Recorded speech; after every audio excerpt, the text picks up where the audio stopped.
welcome back to the AWM NFL podcast. My name is Riccardo Stewart. I'm your host, and I'm joined with my coworkers and friends. We got Zach Miller, we got Jeff Locke, and then my man himself, Sam Acho. And so, guys, let's go ahead and let's get talking. I'm going to just start the first thing here is going NIL, brand new year. College football has changed. Some people love it, some people don't like it. Sam, I want to start with you. Since you work for ESPN, you cover a lot of student athletes. Just give me your first overall impression of NIL in terms of how it's shaping college football and just your thoughts. I love it. I mean, my first impression is what an opportunity for student athletes to make money off of their name, image, and likeness. The reason I say opportunity is that all of us were collegiate athletes. I don't think any of us had the opportunity to get paid for our image. I remember being on the NCAA video game. My rating wasn't what I wanted it to be. I'm still mad about that. Bone to pick. I boycotted the game for a bit. I think I would say we all had low ratings, but some of y'all might have some high ratings, i.e. Zach Miller. And so, but I'm not going to lie. The last year that I was in it, I got hooked up only because I was a team captain and I was way better than I was in actual real life. Bro, I was like, I don't know if it was a 50, 60, or something that wasn't a passing grade. I was very upset. And then finally, let me get some respect on my name. So anyways, neither here nor there. I love it. I love it. Now, there are some challenges. I think some of the challenges are the normal challenges that can come with money, right? I've heard people say sometimes the more you have to worry about. I remember we were in college. A lot of guys didn't really have a lot of money, if you will. So the one guy that had a car, he was a dude who were asking for rides, whether the guys going to the club or going to go get some food. Like, it was him. And so with NIL, you may have more, but also there may be more responsibilities that you have, whether it's for yourself, for your teammates, for your family, for friends. That's the only concern I have, or one of the few concerns I have with NIL. Yeah, that's a good point. That illustration about the car. I mean, we all had friends like that. Some of us were those people. And, you were in Austin, an expensive city to live. Zach and I were here in Tempe and Phoenix. Jeff, you were in Los Angeles at UCLA. Just explain, what was it like being a student athlete, getting your regular stipend, trying to afford to live in Los Angeles? Yeah, we couldn't afford it. That's the really short answer there, Rick. I mean, my parents were literally sending me money every month just for me to be able to pay for all my bills. My rent for one of the bedrooms in the 4-bedroom apartment was $1,000 for me. This is back in 2011, 2012.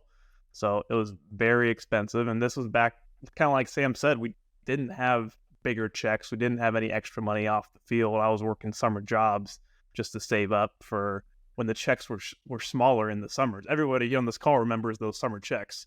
They did not go very far, even if you were taking summer school. So it was a struggle. I was blessed to have a scholarship to help me out, but still it wasn't enough at that point. Zach, I'm going to put you on the Budweiser hot seat here. You get your check. Where's it going? I'm not you now, not the CFP, not the wise guy, like Zach Miller, All-American high school, 5-star tight end. You get that check. Where are you spending it on? I mean, the biggest thing would be fun on the weekends, going to Arizona State. We were always looking for deals at whatever bar it was, trying to go to the house party, get free drinks anywhere we could find them. No one was giving me those heavy handshakes like you were getting in the SEC. So I would have used it for fun, for sure, no doubt. And then transportation, all the things I wish I could have. Those guys are getting now, and I think it's a great way to learn. It's a great way for 18, 19-year-olds to get some money early and just learn. The money thing is interesting, and that is what I want to talk about, right? It's not just, college kids are getting money and so forth. Like, what we do is we come alongside these families to help steward the wealth in which has been given to them. But we all have stories. Like, money in itself, the thought of money, the concept of money, how to engage money, interact with money, like, it comes from somewhere. And so all four of us have just kind of our different origins, when it comes to money. And I'd love to hear us talk a little bit about that. Just how did you think about money? How was it talked about in your family? And so, Zach, you just went. I'm gonna stick with you and just going, how was money talked about in your household, and how did you relate to it growing up in the Miller family? Yeah, so my parents were, we didn't have a lot of money, but we knew how to save, and we used money on the things that were important. So I understood from a young age, my parents were small business owners. So I got a little bit of that business experience. But there's also there's other levels to it. Like there's that level where you kind of, money well enough to pay your future self, which my parents weren't good at. So I got to see kind of how you can save it, but there's also opportunity out there. So luckily, I was always a saver. I was a saver in the league, understood that like I wouldn't get to play forever and I could set myself after, especially with the kind of contracts I had. So those are the kind of things I grew up with. They helped me throughout the league. Jeff, we like to say at AWM, money is just a tool to pay for and buy things and bless the people you love and the places you love. Who was your biggest influence when it comes to shaping your understanding of money? I'd say it's probably my parents, to be honest. My dad was in the military, so we're in a military family, surrounded by other military families. Dad was gone for extended periods of time, so it was just mom with 3 boys sometimes trying to just like figure stuff out. So she was couponing, taking us to the grocery store, going to the grocery store on base because you didn't have to pay sales tax on the Air Force Base when you went shopping there. So like doing all the little things. But when it came to anything that had to do with our school or us playing sports, they would crank it to 10. Didn't matter what the cost was, right? They were gonna make it happen for their kids. So in terms of being a tool, it was kind of cut ruthlessly in other areas so they could support us. And I know I wouldn't be where I am today without them having that lever back then when I was growing up. Sale. Okay. Something unique to all of us is your parents came from a different country. And so I would love just to hear your experience by being raised from family members who have come here, succeeded in America, and how does it relate to money? And did you see it, was it different for you, do you think, than the other people that you grew up with in Dallas? I think it was different. My parents were both born and raised in Nigeria, and they both came from small villages in Nigeria. And in a lot of ways, they came to America and lived the, quote, American dream. But what people don't realize about that American dream is that it started off as a dream. But they started off working. I remember, so I have 2 older sisters, and these are stories that I was told, but my mom would be working at a hospital, and obviously she was going to school to be a nurse, and then my dad would be working as well and going to school, and they'd like walk past each other at night, like drop off, pick up, for the kids and stuff like that. My dad was like mopping floors, doing janitor work to help pay bills. Like that's what it started off as.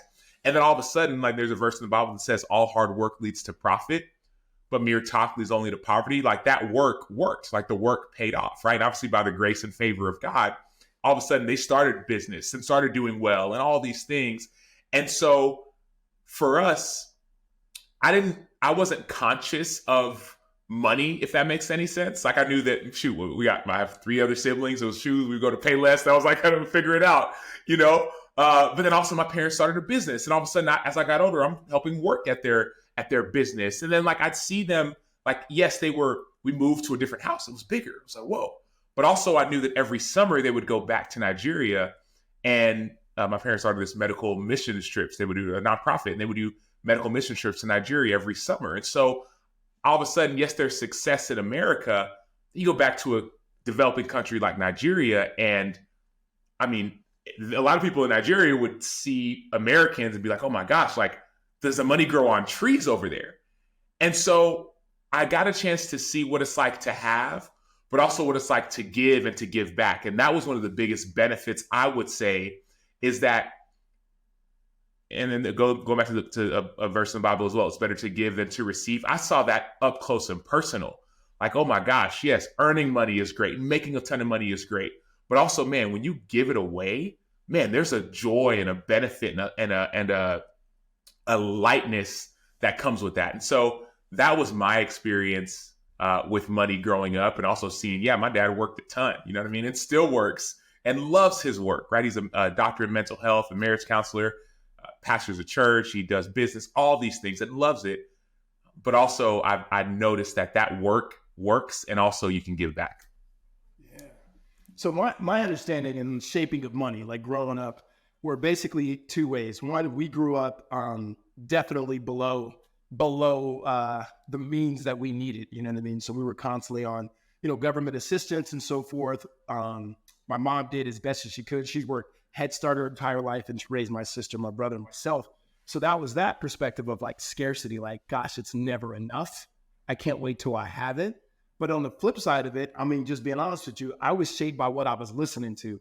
So, I mean, it was whatever Jay-Z was saying, you know what I mean? If it was more money, it was more problems. It was all of those things that when I got to the point where I began to have a little money, I never thought about the things in which we teach, which we're going to talk about in this podcast. You talked about working with your family and my immediate thought, man, I wonder if you had an IRA started because you were actually working. Like that would have never come up in my mind, right? And so I think as we begin to give advice to our guys, like that happens, right? So is that you played a long career, all of you guys played NFL. Give me something in your experience now as an advisor when it comes to money. What do you see the differences between our younger guys, so our NIL college guys to draft guys, as opposed to the vets that we serve and the way in which they spend or handle money? I mean, it's experience. It's no different than everyone else out there in the USA. Is you got people that just are 21, young adults that get a lot of money. Like you're going to spend it on fun things. I mean, the first thing I did when I got my signing bonus check was buy a Dodge Charger SRT8. The first rounder bought the Rolls Royce, but I was trying to be a little more smart with the money. At least I didn't know how long I get to play. So I mean, every young guy, they're going to want car, somewhere to live, like some jewelry, going out, like all the fun stuff. And then as you get older, you realize like the NFL doesn't last forever, and you start to make a little bit smarter decisions every year. You get a little more mature. You start to think about kind of, especially if you have a family, if you have kids to take care of, you start to think about that next generation, or at least kind of that life after football. So there's a progression to it. And, the best thing you can do is kind of speed up that kind of maturity and really start thinking for the long term. And so it's what I love to see when those guys, young guys start to mature, make better decisions, and realize that money, those NFL paychecks they're finite. They only last for that small window in your 20s, and luckily if you're in your 30s. So that's where you got to make it count. All right. So I'm going to kick it to you, Jeff. Money is a tool. If we call you the professor.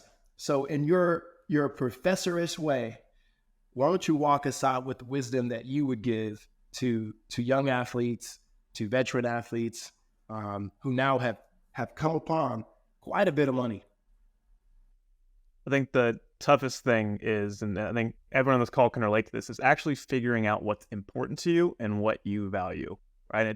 And I said you for a reason, or you and your family, right? It's not what the person next to you in the locker room is doing, or what the person on social media is doing that you feel like you have to chase to achieve a status, right? It's actually figuring out what you care about for hopefully the long term. Again, like Zach said, it's tough at 21 to really know what your life's going to be in 5 to 10 years. But the athletes we work with that we think do the best for the long term take that time to have that really a deep conversation or deep thought, right? Like, hey, what's actually important? Not what my buddy in the locker room's doing, not that next car that he bought or that next watch. I had a really nice car. I had one really nice watch, but I wasn't trying to chase status just to feel like I was at the top with my peers. That's good. I mean, that's good. We're going to continue to have these conversations, and I can't wait to hear more. Sam, what was it like when you finally got to the league and all of a sudden you wasn't at Payless? Zach, what was it like when you didn't have the Dodge Charger? And we're going to hear from Jeff, because as we continue to watch these playoffs and we watch the crazy amount of pressure that these kickers are going through, we're going to talk about, at some level, what's the correlation between when to get in the market, when to get out the market, when it matters so much when you're a kicker, your job is to be right exactly when we call on you. So if you got any questions, something you heard you want to learn more about, please reach out to us at AWM NFL Football. You can text us at 602-989-5022. Again, 602-989-5022. Looking forward to seeing you guys next week.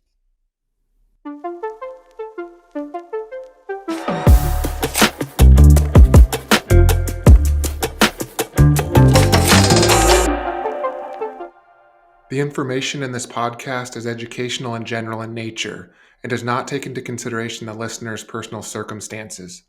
Therefore, it is not intended to be a substitute for specific, individualized financial, legal, or tax advice. To determine which strategies or investments may be suitable for you, Consult the appropriate qualified professional prior to making a final decision.